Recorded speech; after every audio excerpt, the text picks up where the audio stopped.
Aujourd'hui, nous allons vous expliquer les notions de guerre asymétrique, interétatique, intraétatique. Tout d'abord, qu'est-ce que la guerre?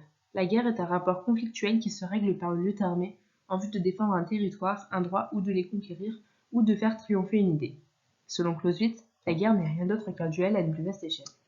La guerre est donc un acte de violence destiné à contraindre l'adversaire à exécuter notre volonté. La violence, c'est-à-dire la violence physique, est donc le moyen. La fin est d'imposer notre volonté à l'ennemi. Il existe de même une diversité de motivations et d'enjeux des conflits, politiques, économiques, idéologiques et religieuses. La guerre peut prendre différentes formes que nous allons étudier. Tout d'abord, la guerre peut prendre la forme d'une guerre interétatique qui correspond à une guerre classique où a lieu une déclaration formelle d'un gouvernement national pour signifier l'état de guerre entre cette nation et une ou plusieurs autres. C'est une guerre opposant des États ou coalitions d'États contre d'autres États ou coalitions d'États. La guerre de 7 ans, par exemple, qui en est une, pour 3 raisons principales. C'est d'abord une guerre classique car il y a une déclaration de guerre. Ensuite, la guerre de 7 ans est une guerre interétatique car elle oppose deux coalitions, une prusso-britannique face à l'alliance entre la France, l'Autriche, la Russie, la Saxe, la Suède et la Pologne. Une des premières causes de tension est la volonté de Marie-Thérèse d'Autriche de récupérer la Silésie qu'elle avait dû céder à Frédéric II à la fin de la guerre de succession d'Autriche.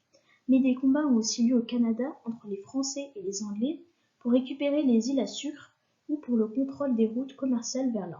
Enfin, la guerre se termine par des traités de paix en 1763.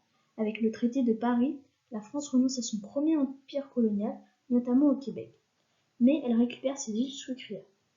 Avec le traité d'Hindenburg, la Prusse s'affirme comme une puissance avec laquelle il faut compter et la Grande-Bretagne devient maître des mers, la première puissance mondiale. Ensuite, la guerre peut aussi prendre la forme d'une guerre intra-étatique qui est un conflit interne dans l'État, donc synonyme d'une guerre civile.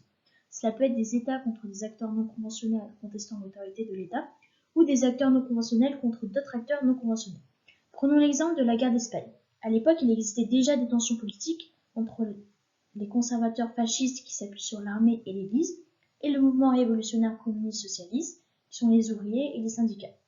Après que le Front populaire prend le pouvoir, en juillet 1936, Franco fait un coup d'État. Il met fin à la République et met en place une dictature. Cela va donc enclencher une guerre civile entre les partisans de Franco, soutenus par l'Allemagne et l'Italie, et les républicains espagnols soutenus par les brigades internationales. Ensuite, symétrique se caractérise par un déséquilibre notable des forces militaires antagonistes. C'est une guerre caractérisée par un rapport de force inégal entre deux camps. Elle oppose souvent l'armée d'un État à un groupe suivant une idéologie et menant une guerre irrégulière. Par exemple, la guerre du Vietnam de 1959 à 1975. Elle s'est ainsi déroulée lors de la guerre froide, la guerre du Vietnam faisant suite à la guerre d'Indochine. La guerre débuta réellement avec le FNL, donc le Front National de Libération, un mouvement militaire apparu au Vietnam du Sud mais partageant l'idéologie communiste. Il entrera en guerre contre les dirigeants sud-vietnamiens et sera appuyé bien évidemment par le Vietnam du Nord.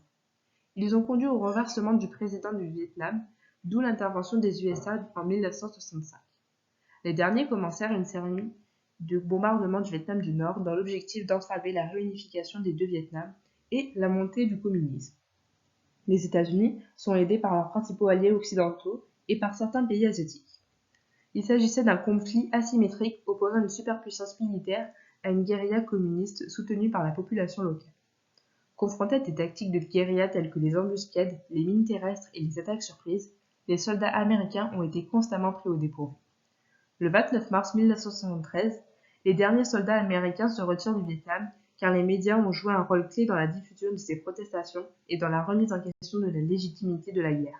Les images de victimes civiles et de destruction massive ont choqué l'opinion publique et ont renforcé le mouvement pacifiste.